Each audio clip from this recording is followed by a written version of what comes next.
Imagina só a tarefa. Mover uma nação inteira, a gente está falando de, sei lá, centenas de milhares, talvez mais de 1 milhão de pessoas, pelo meio de um deserto. Sem estrada, sem WhatsApp, sem GPS, nada. Hoje a gente vai mergulhar num momento decisivo de organização, baseado no capítulo 10 do livro de Números. A missão aqui é entender a logística e a liderança por trás da partida do povo de Israel do Monte Sinai. Como se evita que o movimento dessa escama vire assim um caos absoluto. Pois é. E para essa análise, nossas fontes são 2 bíblias de estudo bem conceituadas, a Roma e a Nova Almeida Atualizada, a NAA. E o que elas revelam não é só uma história de fé. É um caso de estudo fascinante em comunicação, gestão de projetos e liderança em larga escala. A engenhosidade por trás de tudo, olha, é de cair o queixo para aquela época. Ok, vamos analisar isso. A primeira coisa que me salta aos olhos é a comunicação. Se você não consegue passar uma mensagem clara para todo mundo ao mesmo tempo, nada funciona, né? E a solução que as fontes apresentam é ao mesmo tempo simples e genial. 2 trombetas de prata. Exatamente. A instrução era para fazer 2 trombetas de prata maciça, de prata batida, e a primeira coisa que a análise da Holman destaca é que elas não eram o shofar. Ah, o chifre de carneiro? Isso. O chifre de carneiro, que a gente vê em outras passagens, o shofar tinha um som mais cru, mais orgânico, usado para coisas como o anúncio do jubileu. Essas trombetas de prata eram diferentes. E a escolha da prata é só um detalhe ou tem um simbolismo aí? Porque o chifre de carneiro é algo da natureza. Prata soa mais oficial, né? Quase como um instrumento de um governo. É uma ótima observação. A prata na Bíblia está frequentemente associada à redenção e à organização do santuário. Então, usar prata aqui eleva o instrumento. Não é só um barulho para chamar atenção. É um som oficial, sancionado, que representa a ordem de Deus para a comunidade. Era, na prática, o sistema de comunicação oficial da nação. Quase um telégrafo sonoro com códigos bem definidos. E que códigos? Não era só tocar a trombeta e todo mundo vem correndo. Tinha uma sintaxe, sabe? Uma gramática no som. Por exemplo, o texto diz que se as 2 tocassem juntas. Era um chamado geral. Toda a congregação, o povo todo, deveria se reunir na entrada da tenda do encontro. Era o equivalente a um todos ao conversa. Mas, se apenas uma trombeta soasse, o público era outro. Eram só os líderes, os chefes dos clãs de Israel. Isso já mostra uma comunicação segmentada. Uma espécie de, sei lá, notificação push, só para gerência. É uma eficiência impressionante. Não se convoca uma multidão inteira se você só precisa falar com 10 ou 12 pessoas. Precisamente. Mas o código mais interessante para mim é o do movimento. Para dar a ordem de partida, o som era diferente. As fontes descrevem um toque retinente, um som de alarme estridente. E não era um alarme de pânico, mas um alarme de preparem-se para marchar. E até esse alarme era faseado. Um primeiro toque retinente e só os acampamentos do lado leste, liderados pela tribo de Judá, começavam a se mover. Não era todo mundo de uma vez. Acampamentos do sul, o grupo de Ruben, partirem. O texto não continua detalhando para o oeste e o norte, mas o padrão está estabelecido. É uma partida em etapas, organizada, acionada por comandos sonoros claros, impede o engarrafamento na saída do acampamento, por assim dizer.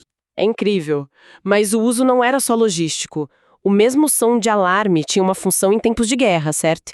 E era uma função que ia além do campo de batalha. Sim, e aqui a gente entra numa camada mais profunda.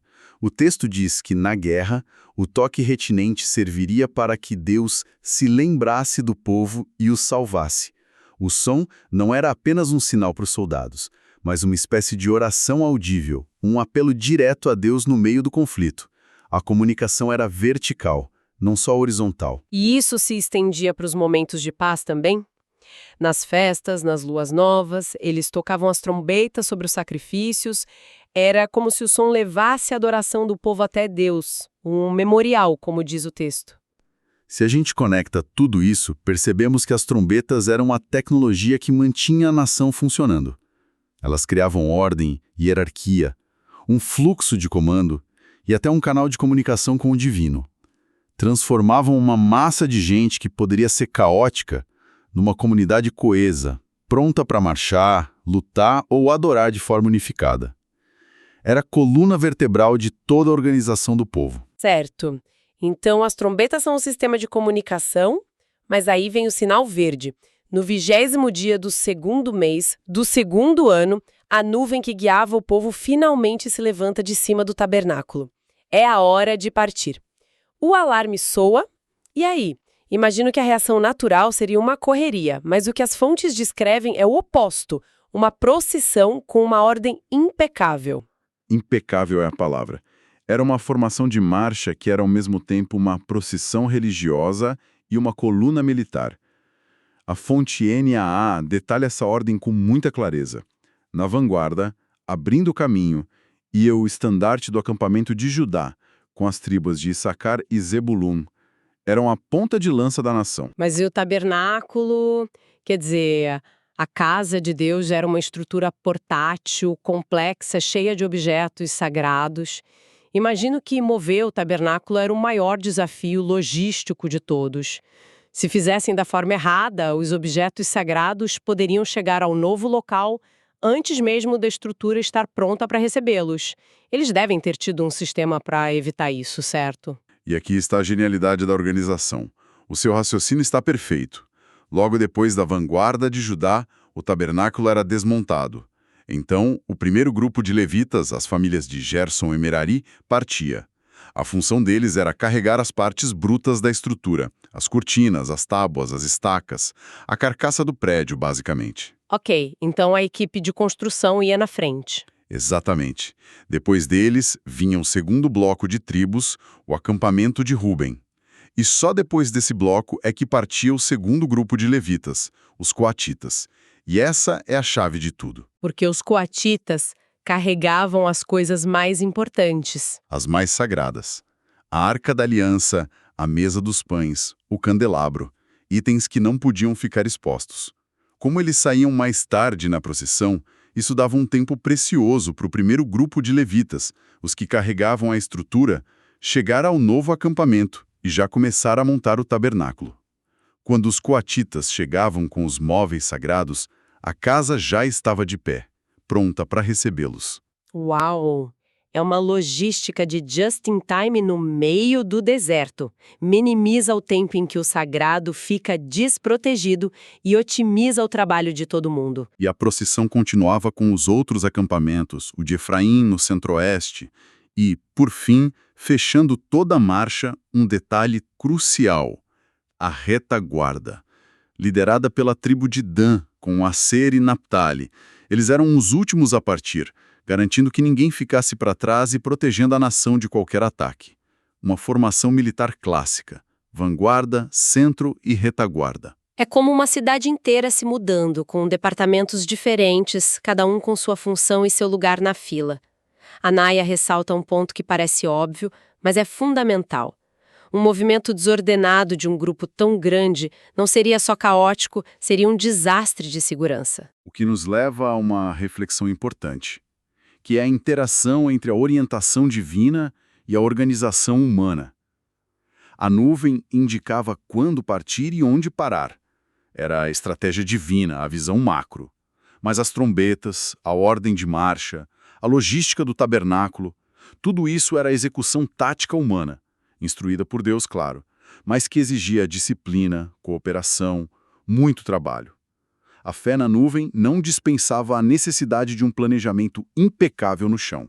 E no meio de todo esse sistema perfeito, divino, com nuvem e trombetas, acontece uma coisa muito humana, quase um desvio no roteiro. Moisés se vira para um parente, Robabe, e basicamente pede ajuda. E aí vem o argumento decisivo. Você sabe onde devemos acampar no deserto e nos servirá de guia. Ou como algumas traduções colocam, você será os nossos olhos. O que à primeira vista soa quase como uma heresia. Como assim, nossos olhos? Eles não tinham uma coluna de nuvem de dia e de fogo à noite, que era literalmente o guia sobrenatural de Deus. Por que precisariam de um guia humano? Parece uma falta de fé. E essa é a tensão que as bíblias de estudo exploram. Mas talvez não seja falta de fé, e sim sabedoria prática. A análise da Holman sugere que a nuvem dava a direção geral, vamos para lá, e indicava o ponto final de parada. Mas ela não apontava as nuances do terreno. Robabe, como um homem do deserto, saberia onde encontrar os melhores pastos, onde havia poços de água, quais passagens eram mais seguras. O conhecimento dele complementava a orientação divina, não a substituía.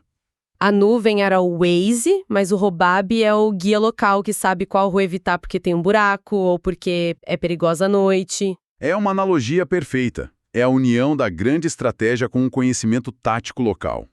E a resposta de Robabe torna tudo ainda mais real. A primeira reação dele é: não, obrigado, prefiro voltar para minha terra, para minha família. É o apego ao lar, sabe? Ao que é familiar. É profundamente humano. Mas Moisés não desiste. Ele insiste e muda a oferta.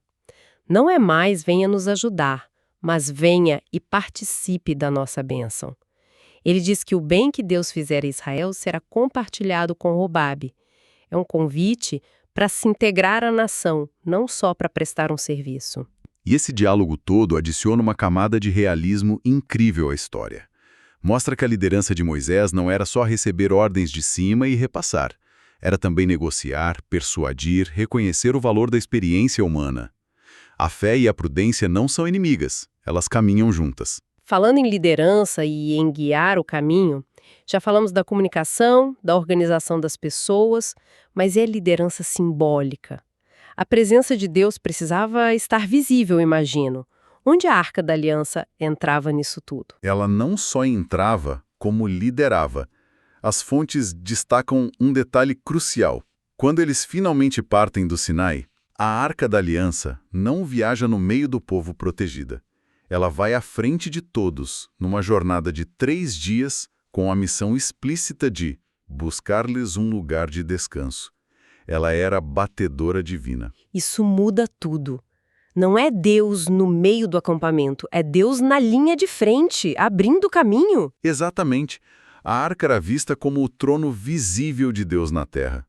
Tê-la na frente significava que Deus não estava apenas presente, mas estava ativamente enfrentando os perigos do deserto por eles. E para reforçar essa imagem de proteção, a nuvem do Senhor os cobria durante o dia como um guarda-sol gigante, aliviando o calor do deserto. Era provisão e proteção em tempo real. As fontes também registram as palavras exatas que Moisés dizia nesses momentos, quase como um ritual verbal que acompanhava a ação. Sim, eram 2 frases curtas que funcionavam como um brado de comando e marcavam o ritmo da jornada. Sempre que a arca partia e a marcha começava, Moisés declarava em voz alta: "Levanta-te, Senhor, e que sejam espalhados os teus inimigos." Uau, isso é uma declaração de guerra. É um reconhecimento de que a jornada não seria um passeio no parque. Eles esperavam oposição. Totalmente. Era uma afirmação de que a jornada era também uma campanha militar e espiritual, e a presença de Deus na frente era a sua principal arma. Mas aí, quando a nuvem parava e a arca pousava no local de descanso, o tom de Moisés mudava completamente. Ele dizia: "Volta, ó Senhor, para os milhares de Israel." De um grito de guerra para um convite. Exato. Era um convite para que a presença de Deus, que foi à frente para batalhar e explorar, agora retornasse para o centro do acampamento para habitar em paz com seu povo. Essas 2 frases criavam um ciclo, um ritmo para a vida no deserto. O tempo de marchar e o tempo de acampar e descansar. Juntando todas as peças, este capítulo é muito mais do que um diário de viagem. Parece uma graduação. Eles passaram 1 ano no Sinai recebendo as leis, a planta da sociedade. Foi um longo período de teoria. Agora a nuvem se move e é a hora da prova prática. É a nação colocando em movimento tudo o que aprendeu, liderada pela presença de Deus, mas ainda dependendo imensamente da disciplina e da cooperação humana. Uma excelente síntese da teoria do Sinai para a prática do deserto. Então, recapitulando o que vimos, as trombetas de prata, como sistema de comunicação sofisticado, com códigos para diferentes públicos e ações. A ordem de marcha, uma obra-prima de organização, com uma logística brilhante. O diálogo com Robabe, que nos mostra como a sabedoria humana e a orientação divina andam juntas. E, por fim, a Arca da Aliança na vanguarda, simbolizando um Deus que não apenas acompanha, mas lidera e abre o caminho. E pensar em tudo isso, em toda essa estrutura criada para manter a ordem numa jornada tão difícil, me deixa com uma pergunta para reflexão. As fontes nos mostram um sistema que dependia de sinais claros, de funções definidas, para não cair no caos. E isso nos leva a perguntar, nas nossas próprias jornadas complexas, sejam pessoais, numa família, numa organização, quais são as nossas trombetas de prata?